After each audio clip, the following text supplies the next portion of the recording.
할렐루야. 열왕기하 3장 말씀 함께 나누겠습니다. 아합 왕이 죽고 그의 아들 여호람이 이스라엘 왕이 되었습니다. 3장 1절 말씀에 그가 통치한 지 12년이 되었을 때 모압 왕이 이 여호람을 배반했다. 이스라엘을 배반해서 원래 사절에 보시면 모압 왕 매사하는 양을 치는 자라 새끼 양 10만 들과 수양 10만의 들을 이스라엘 왕에게 바치더니 5절에 아합이 죽은 후에 모압 왕이 이스라엘 왕을 배반한지라 했습니다. 이스라엘 왕을 배반하니까 이스라엘이 이제 가서 전쟁을 하게 됐습니다. 6절에 보시면 이스라엘 왕이 유다 왕과 에돔 왕으로 더불어 행하더니 길을 둘러 행한 지 7일에 군사와 따라가는 생축을 먹일 물이 없는지라 했습니다. 이스라엘 왕이 모압을 치러 가는데 유다 왕 그러니까 여호사밧이죠. 여호사밧은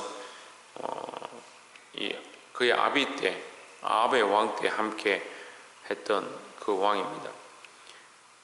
그리고 여호사밧이 그래도 믿음이 있고 신실하다고 우리가 앞에 기록에서 보았습니다. 그래서 유다 왕과 에돔 왕 함께 올라가서 전쟁을 하는데 군사들이 많다 보니까 그들이 말이나 이 군인들이 먹을 이제 물이 없는 겁니다. 그래서 이스라엘 왕이 슬프다 이렇게 하는데 11절에 보면 여호사밧이 이르되 우리가 여호와께 물을 만한 여호와의 선지자가 여기 없느냐 했습니다. 여호사밧이 앞에 아합 때 전쟁할 때도 상황이 긴박해지니까 선지자에게 물을 만한 선지자가 없느냐 이렇게 했고, 오늘도 보면 똑같이 여호와의 선지자가 없느냐 이렇게 여호와의 선지자를 찾습니다. 그래도 여호사밧이 항상 하나님 앞에 겸비하고 기도하는 자임을 보여주고 있습니다. 똑같이 14절에 보시면 엘리사가 이제 왔는데 엘리사가 이르되 내가 섬기는 만군의 여호와의 사심을 가리켜 맹세하노니 내가 만일 유다 왕 여호사밧의 낯을 봄이 아니면 당신을 향하지도 아니하고 보지도 아니하였으리이다 이렇게 대답합니다. 결국 여호사밧의 그 믿음을 보고 이스라엘 왕 때문에 내가 대답하는 것이 아니고 여호사밧 때문에 내가 여기서 하나님 앞에 기도하고 대답하겠습니다 했습니다. 12절에 보시면 특이한 일이 생기는데 이제 내게로 금문고 탈 자를 불러오소서 하니라. 금문고 타는 자가 금문고를 탈 때 여호와께서 엘리사를 감동하시니 했습니다. 성경에 기록되어 있는 사건들 중에 좀 특이한 사건이죠. 금문고를 탈 때 감동이 되어서 예언을 하기 시작했다. 근데 기록은 이렇게 좀 특이한 것처럼 보이지만 사실은 다윗의 때도 성령께서 찬양을 통하여 이 악기를 연주하는 것을 통해서 역사하신 것들을 많이 보았습니다. 사울이 창을 들어서 던지려 할 때에 다윗이 이 악기를 연주하죠. 우리가 이 찬양을 통해서 하나님을 높이는 것을 통해서 성령의 역사하시는 것들 많이 경험합니다. 우리가 이 찬양하는 것 왜 찬양해야 되느냐? 찬양이라는 것이 중요한 게 아니고 노래라는 게 중요한 게 아니라 음악이 중요한 것이 아니고 하나님의 이름을 높이는 것이 중요하다라는 겁니다. 찬양은 하나님의 이름을 높입니다. 다시 말하면 우리 삶에서 하나님을 높여야 할 그 위치를 다시 회복하는 겁니다. 우리가 우리 안에 제단을 재건하자 이런 얘기들 많이 하고 성전을 다시 수축하자 이런 얘기를 하는데 성전을 수축하고 제단을 수축하는 게 목적이 아니고 주 목적이 뭡니까? 하나님의 위치, 하나님과의 관계를 다시 회복하는 것이 중요하다는 겁니다. 그것이 가장 기본되는 모양이 찬양입니다. 노래를 통해서 하나님을 높이고 하나님의 이름을 찬양할 때에 우리가 잘못 섬기고 있던 또는 악한 것들이 자리 잡고 있던 것들에 하나님의 이름으로 덮여지고 쫓겨나게 되고 하나님의 영광이 임한다라는 겁니다. 그래서 가정 가운데도 내가 살아가는 삶의 현장에도 어디에서나 하나님의 이름을 높이고 찬양하는 것이 중요하다는 겁니다. 이것으로 말미암아 회복이 일어난다. 많은 사람들 자기가 회복되어지고 믿음이 더 생기고 내가 더 신앙을 생활을 잘하고 기도를 좀 회복하기 원합니다. 이렇게 생각하는데 그렇게 하려면 뭘 해야 되냐? 찬양해야 됩니다. 예, 그냥 노래를 부르는 것이 아니고 하나님을 인정하고 하나님의 하나님 되심을 고백하는 그것이 찬양이다라는 거죠. 그렇게 말하니까 이제 16절에 저가 이르되 여호와의 말씀이 이 골짜기에 개천을 많이 파라 하셨나이다. 17절에 여호와께서 이르시기를 너희가 바람도 보지 못하고 비도 보지 못하되 이 골짜기에 물이 가득하여 너희와 너희 육축과 짐승이 마시리라 하셨나이다 했습니다. 예.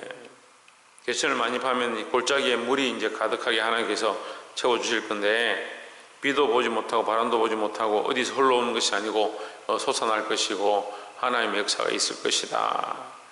근데 이 일로 끝나는 것이 아니고 18절에 이것은 여호와 보시기에 오히려 작은 일이라 여호와께서 모압 사람도 당신의 손에 붙이시리니 했습니다. 예, 이것은 다음에 일어날 일들에 대한 사건에 대한 전개를 설명하는 거죠. 그러니까 개천에서 물이 나는데 그 물이 가득해서 그 물로 말미암아 너희가 먹고 마시고 사는 것뿐만 아니고 전쟁의 승리도 얻을 것이다 라는 겁니다. 그래서 우리가 이 믿음을 회복하고 하나님과의 관계를 회복하는 것으로 말미암아 그냥 끝나는 게 아니라 우리가 하나님과의 관계를 회복함으로 말미암아 오히려 영적 승리를 얻게 되고 악한 것들을 물리칠 수 있는 힘을 얻게 된다라는 거죠. 이 물이 가득한 것을 상대방은 어떻게 보느냐?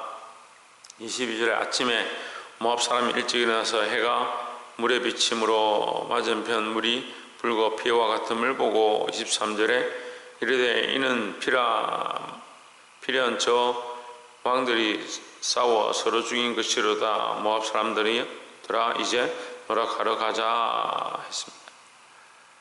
예, 그들이 보기에는 그 물이 멀리서 보니까 거기 원래 물이 없었는데 그들이 알고 있는 땅은 그냥 마른 골짜기인데 하나님께서 거기에 물이 터지게 하시니까 거기 물이 가득한 겁니다.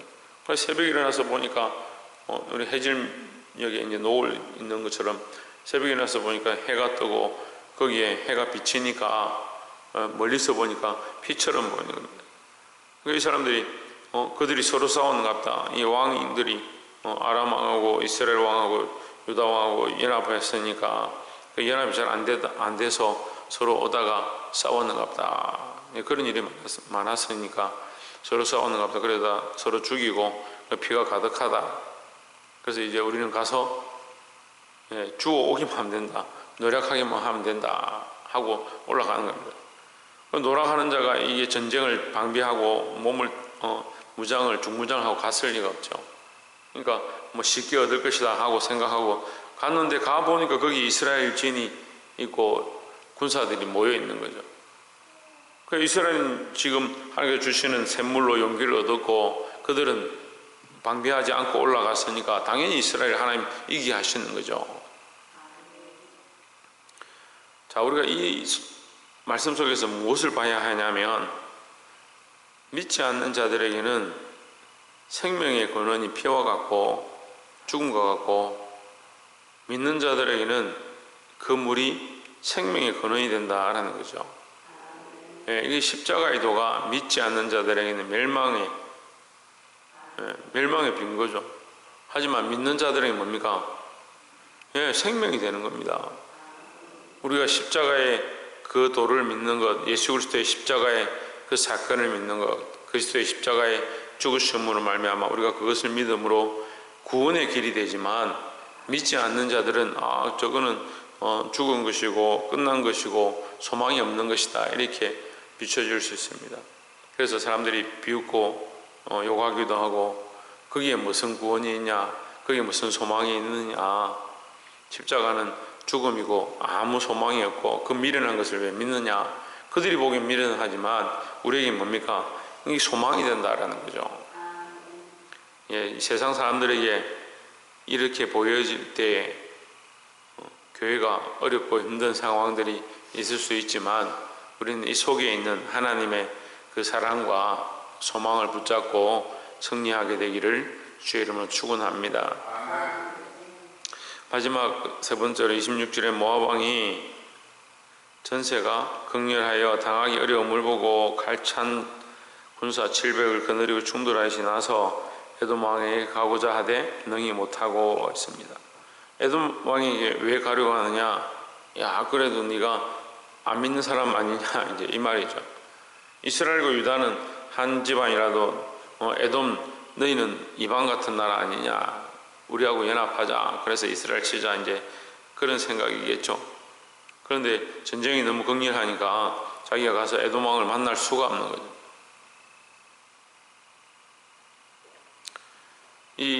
우리가 명절이 되면 참 많은 사람들이 모이고 친족들이 모이고, 지금은 뭐 사회적 거리두기 때문에 잘 만나지 못하지만 초록은 동생이라고 안 믿는 사람들끼리 연합하고, 믿음을 가진 사람들이, 믿음을 가졌다고 하는 사람들이 그런데 미혹되어서 우상을 숭배하고 우상 섬기는데 함께 동참하는 것들을 봅니다.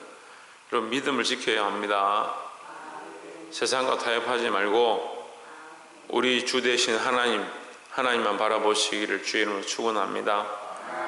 27절에 이에 자기 위를 이어 왕이 될 만한 마다들을 취하여 성 위에서 번제를 드린지라.